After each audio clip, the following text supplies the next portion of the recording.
Today will discuss about nephron. जैसा कि हमें पता है कि नेफ्रॉन जो किडनी का स्ट्रक्चरल यूनिट है उसे नेफ्रॉन कहते हैं। अब ये देखना है कि जो हमारे पास ब्लड फिल्ट्रेशन है वो किडनी के अंदर कैसे होती है। तो सबसे पहले क्या है कि हमारे पास जो ब्लड है वो हमारे एफरेंट आर्टरियोल से आएगा। एफरेंट आर्टरियोल से हमारा जो ब्लड है वो कहाँ पे जाएगा, हमारे यहाँ पे ग्लोमेरुलस के अंदर जाएगा। ग्लोमेरुलस हमारे पास एक कैपिलरीज का गुच्छा है जिसके अंदर जो हमारा ब्लड है प्रेशर के साथ जाता है और वहाँ पे प्रेशर फिल्ट्रेशन होती है। प्रेशर फिल्ट्रेशन होने के नतीजे में क्या होता है कि जो हमारा यानी कि वेस्ट मटेरियल है या फिर न्यूट्रिएंट्स हैं या फिर सॉल्ट्स हैं वो हमारे इस बाउमन्स कैप्सूल के अंदर आ जाते हैं।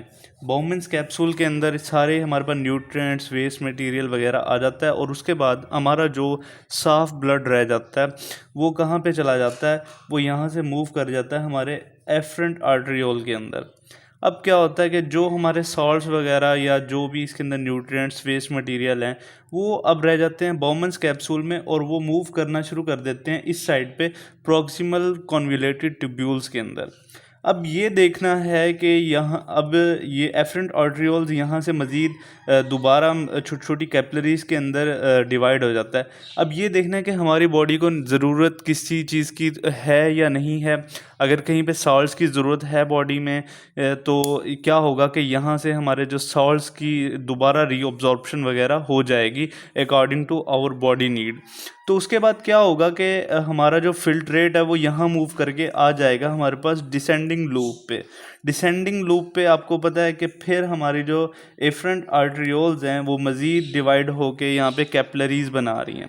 तो यहाँ पे क्या होगा, डिसेंडिंग लूप के अंदर अगर हमारे बॉडी में वाटर की ज़रूरत है, अगर हमारे यानी according to the body condition अगर पानी की ज़रूरत है, एडीएच हार्मोन हमारे पास आएगा। एडीएच हार्मोन की मदद से यहाँ से जो पानी है वो हमारी कैपिलरीज के अंदर जाना शुरू हो जाएगा जिससे हमारा जो ब्लड प्रेशर है वो मेंटेन हो जाएगा। उसके बाद जब हमारी यहाँ से ज़रूरत पूरी हो जाएगी तो हमारा जो फिल्ट्रेट है वो ऊपर की तरफ मूव करेगा और यहाँ असेंडिंग लूप ऑफ हेनले के अंदर जो है पानी की रीअब्जॉर्प्शन वो पॉसिबल नहीं होती, यानी कि जो पानी ऑब्जॉर्ब करवाना है यहाँ से करवा सकते हैं।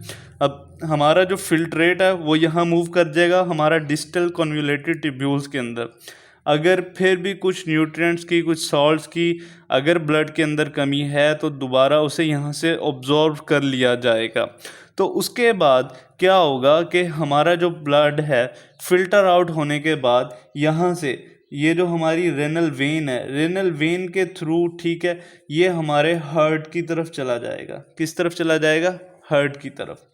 और उसके बाद क्या होगा कि जो हमारा फिल्ट्रेट जो यहाँ से सब कुछ होता हुआ बच जाएगा, रेजिड्यू बच जाएगा, वो किसके अंदर फॉल करेगा? हमारी कलेक्टिंग डक्ट के अंदर फॉल करेगा। तो कलेक्टिंग डक्ट के अंदर बेसिकली वो यूरिन की फॉर्म में होगा। तो ये बहुत सारी कलेक्टिंग डक्ट्स मिलके किसके अंदर यानी कि एम्पटी होते हैं, वो होते हैं रेनल पेल्विस के अंदर।